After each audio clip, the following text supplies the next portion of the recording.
I actually think now I've got the hang of it, it might be more accurate than a spear. Oh, really? Yeah. So 3 on bullseye?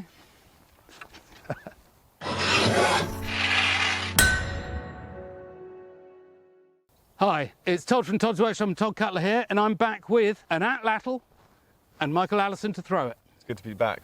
And it's good to have you back. Micheal Allison throws javelin very, very well. I don't throw at all, so it's the perfect opportunity for him to find out everything about this that he can today. The atlatl was a fantastic hunting weapon for a long time. Certainly 40,000 years ago in the Neolithic record, you see similar things to these in cave paintings. We have various bits of archaeology, obviously not very much, but we know that they were around. But they seem to then fall out of the Western European record. I don't know how far back, but at least 3,000–4,000 years ago, they'd completely disappeared. So when they actually disappeared, I don't know. Every time we do any videos about Micheal throwing spears, javelins for us, people keep popping up in the comments asking for atlatls. So you asked for it, we're going to give it to you. So Micheal, hold it, pick it up, first time, and just walk over there and throw it for us. Throw number 1. Nice. I think this can go a long way. Like that was very minimal effort, and it's 50 meters or something. Impressed first off? Yeah, I think a lot of the distance is going to be about what my wrist is doing, which is something I don't really think about much in javelin, because in javelin you're not gaining much from that, but now that my wrist is over a foot long, essentially, that is going to give a lot of extra speed to the atlatl. Oh, okay. I heard a difference there. It just feels as if you're holding on to it longer at the front, because you are really. I can just feel that so much of the distance is coming from that last flick at the end. So it's great to see Micheal do those first few throws and to get his first impressions of them, but we've got plenty more for him to get his teeth into. But so when we think of any modern warfare, but warfare that we have written accounts of, Romans, Greeks, Mesopotamians, they don't seem to be using atlatl. Now, why not? Well, that is, again, a question you can educate me on. My guess would be quite simply that the bow came along. And this offers many of the same advantages that a bow does, but a bow is smaller, it's more compact, it produces a faster moving projectile, and it's probably inherently, I would guess, more accurate. But the atlatl was a fantastic hunting weapon for a long time. And so because of that, we need to look at the accuracy of it. So that's the next thing Micheal's going to do now, is just try it for accuracy. But of course, Micheal throws javelin, and that is not a target weapon, not in the same way that this is. So Micheal, with the warm-up, how are you feeling? Yeah, good to go now. Good to go? Good. We have a very threatening yellow cross over there on the target. Do what you can. Ooh, not bad. No, the line was really good, but straight over the top. But this is, you know, day 1 in your hunting training. Yeah. Oof. Okay, that line again was brilliant. And the grouping on the other one was very good. Yeah. Oh, come on. Well, you still hit the side of the mammoth. Yeah, I'm getting used to the feeling of having a longer arm, essentially. Oh! There we go. That far, straight above target, so good result. How far in have we got it? Well, quite long. For the record, that was in 150 millimeters, 6 inches into the foam boss. It's not bad. So these would have been used for hunting at fairly close range, I think. Longer distances, you know, 40, 50 meters. I don't know how they hunted, obviously, back in the Neolithic times, but that's not the medieval way of hunting. And in many respects, it's much the same, that you're stalking your prey. You're trying to get as close as you can, because that's where your power and your accuracy counts. Yeah. So what I'm realizing is a lot of them are going over the top of the target and too high. I'm guessing that's just because I'm used to my hand being about here when I release, and it's now about 6 inches higher, which is just causing them to go over the top. So the next 3, I'll try bring my aim a little bit lower and almost aim below the target and see what that does. And the mechanics of the process, very different to javelin? I mean, there's similarities, like throwing is throwing, but I'm realizing, I mentioned about the wrist earlier, I'm realizing also my triceps getting involved a bit more, because whereas when I'm throwing a javelin, it's more of a pulling motion, the end is more of like a pushing motion. Hey. So just off centre. So I mean, that is, if you're going for a chest shot, killing shot, job done. So at this distance, With a spear, would you be more accurate, do you think? As you are now? Yeah, I think I'd be a bit more accurate. Because my feeling is that you're introducing another set of variables into your throwing motion. The thing that we've evolved to do, the thing that we are so very good at as a species. You're now introducing something else that's going to give you other advantages, distance, speed, but it's going to take some things away, and I think it's going to take away accuracy. It's my gut reaction. Potentially, yeah. Shall I leave you here for 10 minutes throwing, or? Yeah, let's do that. I'll get familiar with it then.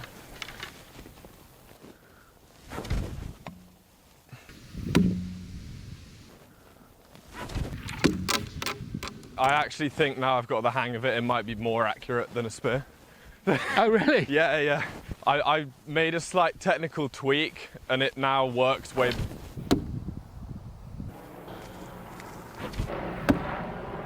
I've spoken already about how at the very end the tricep and the wrist get involved, and I'm just realizing that you want them to get involved as late as possible, and if you're thinking too much about doing it back here, that messes up with the accuracy. So on my better throws, I'm just really patient with my hand at the back. Is it a slow acceleration start as well? A little bit, yeah.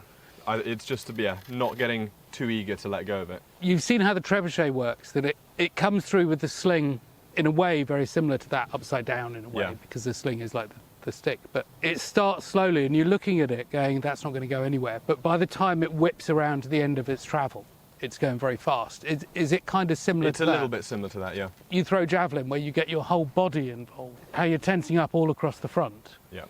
Is that going to be useful to throwing an atlatl? Or is it really quite a different technique to throw? I think it is useful. To be honest, I think it is actually more similar to throwing than I'd first realised. Oh, lovely. I'll do a couple throws at the same distance, but I'll just give it a bit more effort and see if we can get them a bit deeper. Yeah, lovely.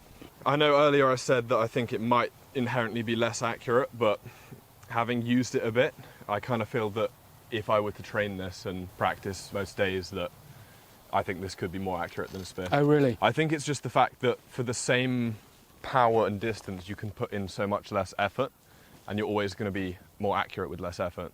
My gut reaction with a throwing weapon is always to throw it as hard as you possibly can.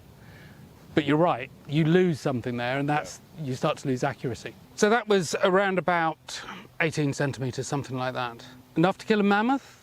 Well, I'm unfamiliar, but something like a bison, if you're not hitting ribs with a flint arrowhead on it, I'm thinking that that's going to be enough. So a lot of you hunters out there, bow hunters, I know you're going to be out there. Just let us know your thoughts on it, because you know how your arrows perform. This is, what, 10 millimetres, 11 millimetre shaft? So give us your opinions, very welcome, of that kind of power with a flint head on it, what it's going to do to something bison size, deer size, something like that.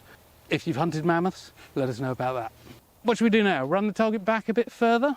Yeah, I mean, so when I was missing on these, normally it was just because they were going over the top. It wasn't my actual line left to right. So at the moment we're about 15 metres, so we'll run it out to, say, 25. That's gone in the wood.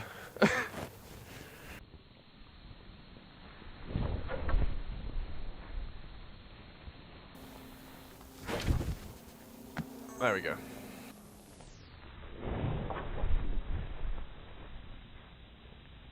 I'll do these last two and then head to distance. I'll throw them a bit harder to try and get a bit more wobble.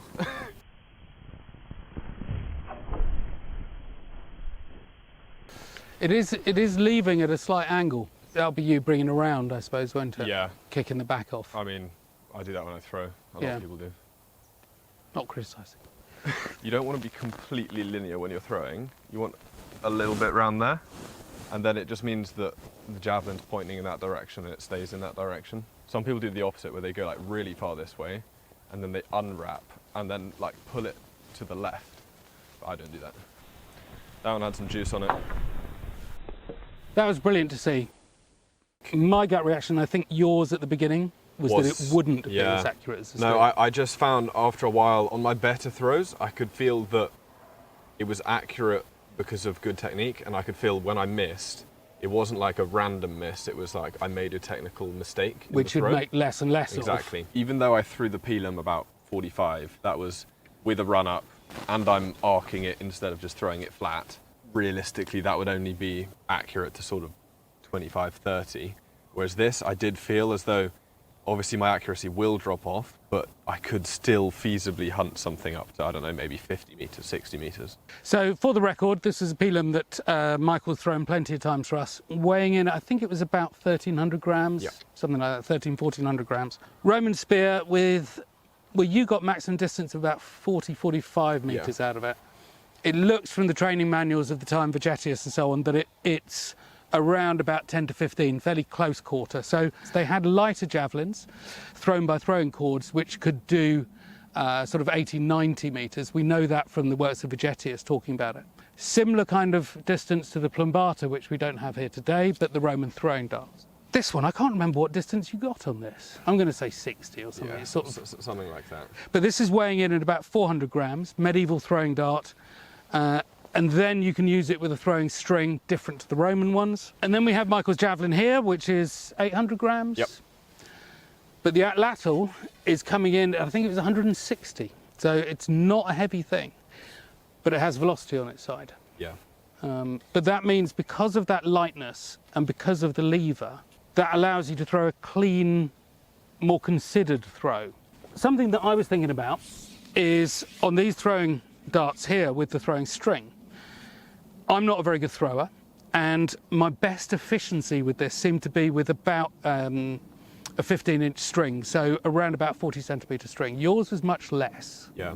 Do you think that the length of the stick is going to make much difference to you? I mean, obviously this is not adjustable, we're fixed. But obviously there will be an optimum. So the reason I preferred a shorter string on that is because I was throwing it a bit faster. a lot faster.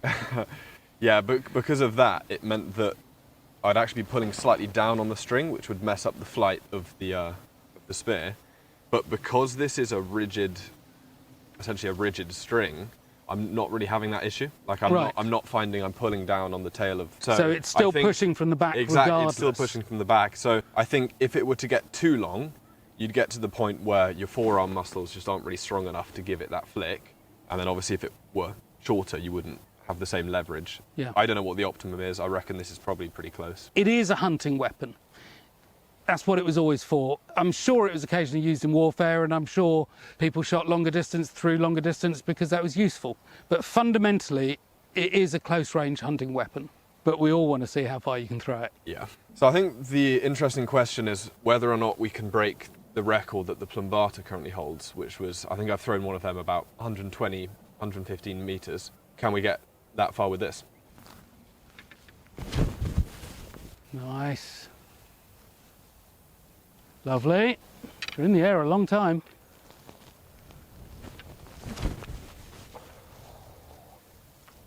Down. A little bit more. A little bit more. So, 85 metres. Can you better that? Yeah, I think so. I'll start with a bit of a run up now and put a bit more on it and see what we can do. Bit more javelin. Yeah.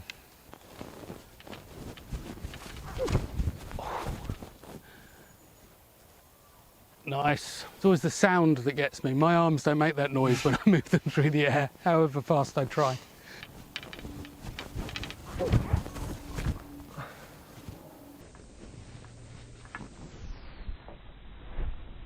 You can just see when it all kicks in.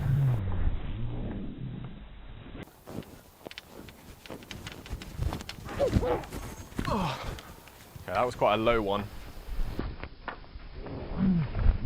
So that last one was, I think you said about 95 metres. Yeah. I mean, I think they can go further. Like, I was telling you at the moment that I'm in sort of quite heavy training at the moment, which means I'm a bit fatigued. We're on grass, we're not on synthetic athletics track. I think, give it everything, I think these could definitely go further than plumbata. Now, one of the things that I also want to look at is the length. So we both think that you should have a go at throwing shorter ones. Because of the length, because of the flex in the dart, it seems to be that some of the concept is that as you launch it, you get flex. And part of that you were describing because, of course, your arm is not doing a natural straight line. Yeah. It's arcing. So you're always going to be driving this around a corner a little bit, which is going to cause that flex. It seems to be that the idea is that it flexes, you're basically putting energy into the dart by doing that. And as you slacken off, it straightens again and it pushes back and returns the energy into the system and off it goes. For me, as a practical engineer, that doesn't really wash, because if you think about yes, you've shortened the shaft length by doing that, by 1 millimetre maybe, and anything with a driven thing like a bow or something, a 1 millimetre draw length increase doesn't do anything, really. Theoretically, yes, but practically, no. So I'm thinking that the flex doesn't really do anything. You're doing physics, studying physics. Gut feeling on that? No, I don't think so. I think the main difference is just going to be whether or not the shorter ones are stable in flight. Another thing out of interest, I'm not going to try today, but these fletchings for me look like they're meant for straightening the shaft fast, i.e. it's for short distance throws. And I think that if you minimise the length of the fletchings, you'd get a lot more distance as well. Or, you know, enough to count, another 20, 30 metres. So we've got 95 metres with a 6 foot, 1.8 metre shaft. So let's shorten them down and we'll give it a go on a shorter one. Okay, Michael, take it away.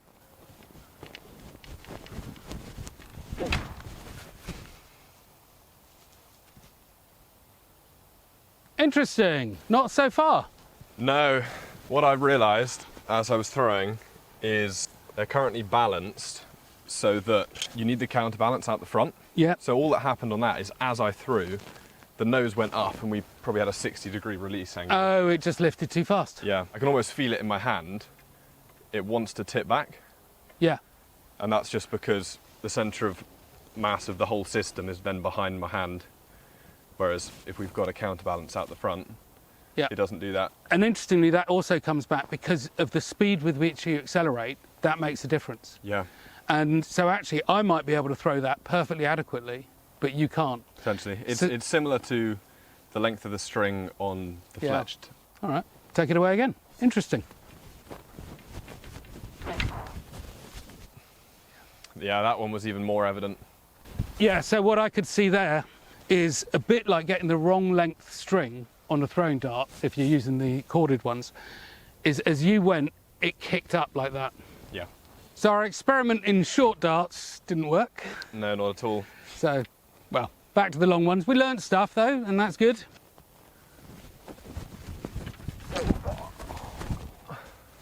Lovely. It's in the air a long time. Hang Yeah, time, you they called really it. are. Right, let's measure those off and then we'll go and conclude. So, what have we learnt today principally about atlatl? Main thing we've learned is they are effective. At short range, short to medium range, up to sort of 30 metres, I was hitting the target with decent consistency, but I definitely felt with a bit of practice, learn the timing more, I could become really quite accurate at those distances. All right, and then do you think you could up it to maybe 40, 50 metres? Quite potentially, especially, And be accurate? yeah, I mean, it depends what you're hunting. Something like a mammoth, you've got a really big target to aim at. Yes, and over a conventional spear, it has the advantages. If you think of if you're throwing your javelin or a spear over, let's say, 40 metres, it's doing one heck of an arc, Yeah.